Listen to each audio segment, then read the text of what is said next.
flats here. Might keep this one, is that alright? Yeah. They are basically. Yeah. Whereas Paul, he represents the freeholder. So we can see the difference already. Yeah. So basically, in a normal scenario, so Paul comes along, he builds a plot of land. So let's call this table the square of land that he's going to build this block of flats on.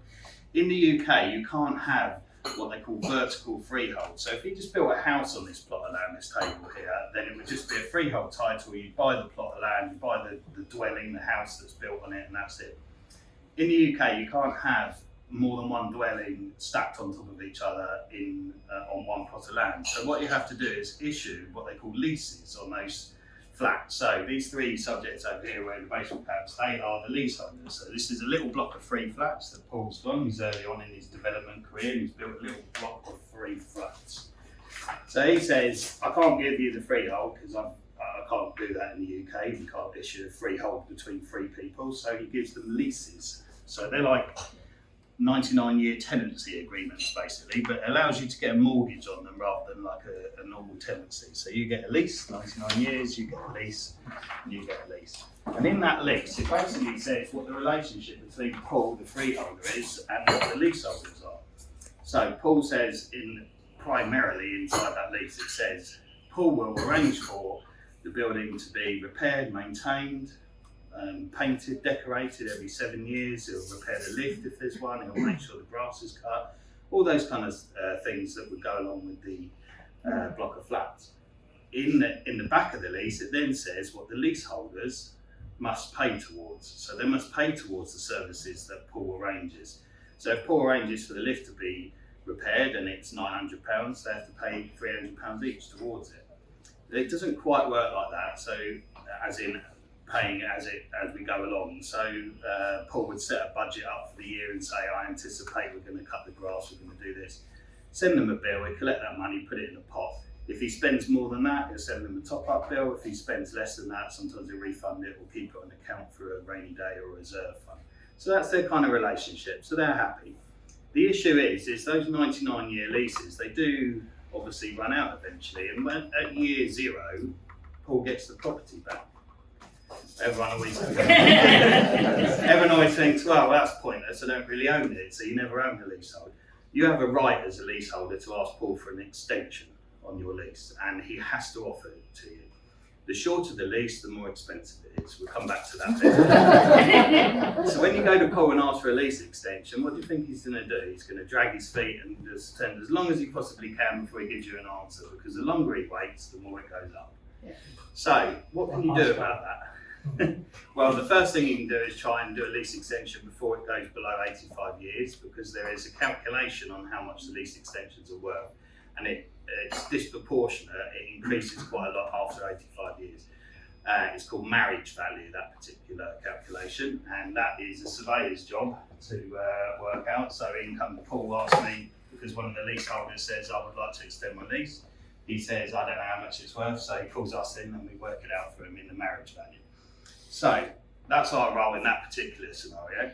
Then Paul says, the leaseholders, some of them have dropped down below, they're like 49 years or whatever, and we do it, and they go, well, I can't afford that because it's almost half the price of the property, because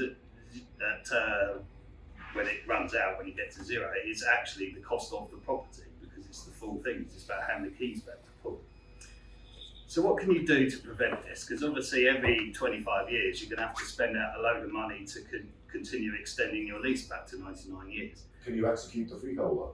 Well, he can do that, but he'll probably pass it down to his kids or something, or his estate or whatever. So unfortunately, you never get rid of the estate agent, because the representation of the hat is the hat just changes hands essentially. So you've always got this relationship. Now, the leaseholders can club together and say, we want to buy the freehold off of Paul because we're sick and tired of him keep stinging us for these lease extensions. Yeah, nasty Paul. You really chose the right person. Well, I mentioned it was you originally, Norman. So they all club together and they say, right, what's the freehold worth? Again, that's us, we come in and we value it for them. Now our valuation might depend on a number of factors, the marriage valuation for the whole freehold title. If we're representing Paul, of course, we're going to try and get him the maximum value for it. We're going to say that he could build on the roof, it's worth this, the leases are short. We're going to try and really bump it up for him. If we're representing the leaseholders, of course, no way, you can't build on the roof, you can't do that, no, it's not worth anything at all. And just because the leases are short, doesn't really matter. So it depends on who we're representing as to what we're trying to do. They're obviously the other side can appoint their own surveyor, and those, in theory, those two valuations shouldn't be too far apart in reality because they can be disputed at a tribunal. So let's say they all club together and it's worth £90,000. They all club in £30,000 each. They buy it off of Paul, and now they are the freeholder and the leaseholder. So in this scenario, now they have two hats. Paul, you're no longer the freeholder, but you have got 90 grand in your pocket. Yeah. No, you're now both. You have to wear both hats. No, you're still the leaseholder. Norman, Both hats. Norman. Yeah. Two hats, Norm. So this is where most buildings. So this is called enfranchise. So they purchased from Paul and they now own it. And this is where most buildings get confused, because you'll see on the estate agencies particulars, it says share a freehold or something like that, and everyone gets excited because they think they're king of the castle and they own everything under the sun. The reality is that they now own the freehold, but they also still are leaseholders. So what can they do? What's the benefit of that? So they're still party to the leaseholder system, but now they're freeholders. Well, they can grant themselves a lease extension, but they're not going to charge themselves £30,000, are they, every single time? They're going to grant it for free. And they don't have to do it to 99 years. There's no law about that. They could do 999 years if they wanted to. So they don't have to keep paying solicitors' costs or whatever it might be in order to extend the lease.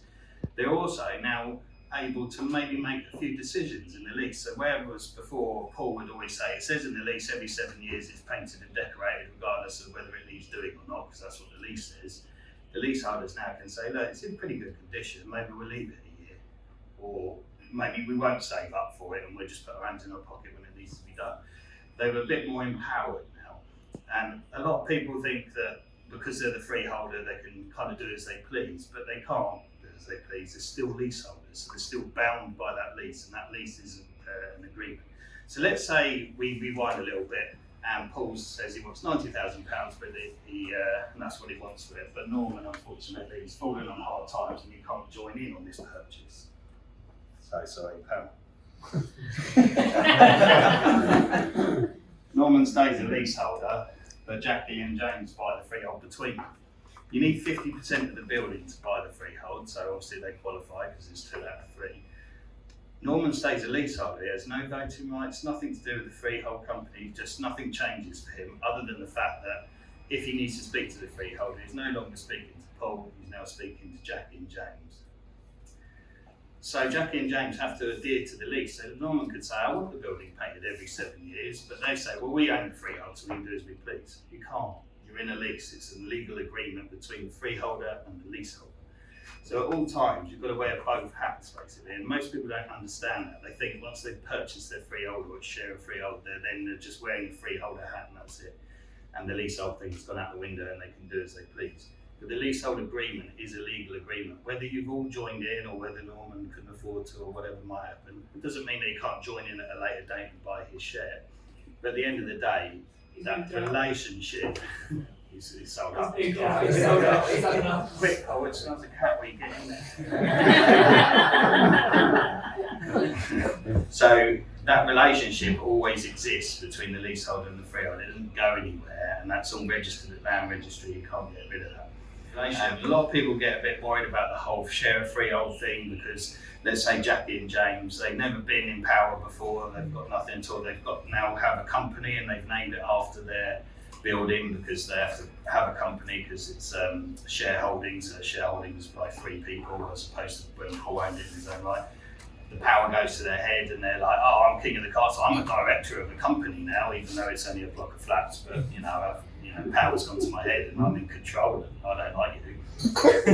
So we're going to charge you arrears and chase you down. Those people really exist. They do. They do, yes, yeah. They're definitely, they sit normally in the penthouse at the top looking down at everybody, but yeah, basically most buildings will have a director, so if there was 3 of them joining in, one of them would be appointed like the representative and they would run the building. But their responsibility is no different to Paul's. They've still got to make sure the lifts are repaired, the grass is cut and the rest of it, collect that service charge money. They've all got busy lives, so what they do is they farm it out to us. So we do the management, we collect the money for them, we guide them and make sure that they don't get too power hungry and decide to, I don't know, paint the always pink or something stupid outside the terms of the lease, and really guide them through that process. So most of our clients are actually enfranchised buildings like this. It's more and more common and less common for Paul to continue to own the freehold, because at the end of the day, if you think about Paul's interest in it all, he's got no interest at all in collecting the service charge money and repairing the building. He's a developer. He wants to move on to another site. He's got very little interest in it. He probably won't even live long enough for you to see the 99 years go down to a lease extension point, or even if he does, he might only see one. You don't have to extend your lease, you could just hand the keys back. He's never going to see that 99 years. No offence, Paul, but I don't think he's going to live to about 150. So that's kind of the leasehold setup, and a lot of people just get a bit kind of scared by the whole process, but actually in reality it's quite simple. There's lots of legislation that protects people from doing anything unscrupulous, Landlord and Tenant Act and so on. So yeah, if you've got any questions on that, let me know. I'm happy to answer anything that anybody got on leasehold or general property. Yeah, what you said is right. If you're going to buy a flat, you've got the choice of one that just says leasehold and one that says share of freehold. Share of freehold one's always more beneficial to buy that. Always. Yeah, you've got the power, if you like. The best share of freeholds are where everybody owns a share, where you don't end up with this situation where Norman didn't join in because he couldn't afford it, because everybody's on the same hymn sheet. And in reality, as long as you're all talking to us, no one's going to argue and say, oh, well, we're outside the terms of the lease, it's 7 years, we've got to paint the building, and we're in year 10, but it still looks good outside. If you're all in agreement, no one's going to put their leaseholder hat on and say, well, actually, under the terms of the lease, it says every 7 years. But if they did, you'd be duty bound. It doesn't matter that you're all shareholders. The lease is king, and that is literally the biggest takeaway. Like, with all my staff, they always say, oh, this is problems come up or whatever. And I go, what does the lease say? Because the lease is the king document. It is the legally binding thing, no matter what your situation is, whether you purchased or you've still got the freeholder involved or whatever. But you can now see why share of freehold properties, as Paul's pointed out, are perceived to be slightly better value because you've got some control over it, whereas when you don't, when Paul's in charge. In the flats we're on in Seaford, it's got a 999-year lease on it from the 1960s, so there's quite a bit left. Yeah. The freeholder is getting £25 a year. Ground excluding all the service charges, which is covering costs. What's the ground point? So basically, so let's say Paul, so a common way now of Paul deciding that he'd like his £25 collection every month, which I'll come back to what the point of that is. He doesn't really want to lose that, because that's actually part of the marriage value, so they take in the ground rent when they're working out that valuation. But he says, okay, well, I'll issue everyone 999-year leases so they feel a bit more comfortable, but he's still in control of the building. So he might want to build 2 flats on the roof, for example, but he doesn't want you invoking your rights to enfranchise. So he'll incentivise you by giving you that 999-year lease, which is what you've got.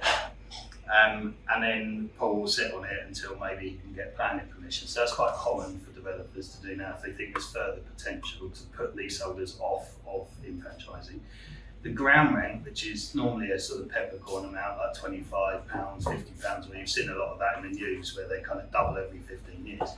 That basically is a charge from Paul for his administration of dealing with his being a freeholder, because he has to be insured for a start, so his directors and officers, which if Kevin was here, he could explain that to you.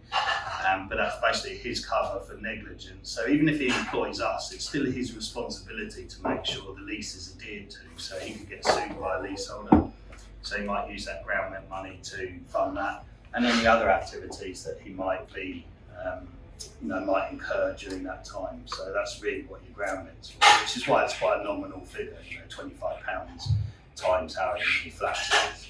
Hopefully that will cover his kind of administration costs, if you like. They don't live handsomely on it. No. You can, But a lot of see people- somebody like Jackie, can't you? You can do a deed of variation to get the lease changed, but it's very long-winded. When you do a lease, sorry, that's all right. Just so you know, when you do a lease extension, so when you go from 75 back to 999 years, there are two methods of doing it: inside the Act and outside. Outside is a negotiation; it's just random. You meet down a pub and negotiate what you're going to pay. Or inside the Act is an actual calculation. If you do it inside the Act, you have the option to ask for the ground rent to be removed, and they can't deny you that.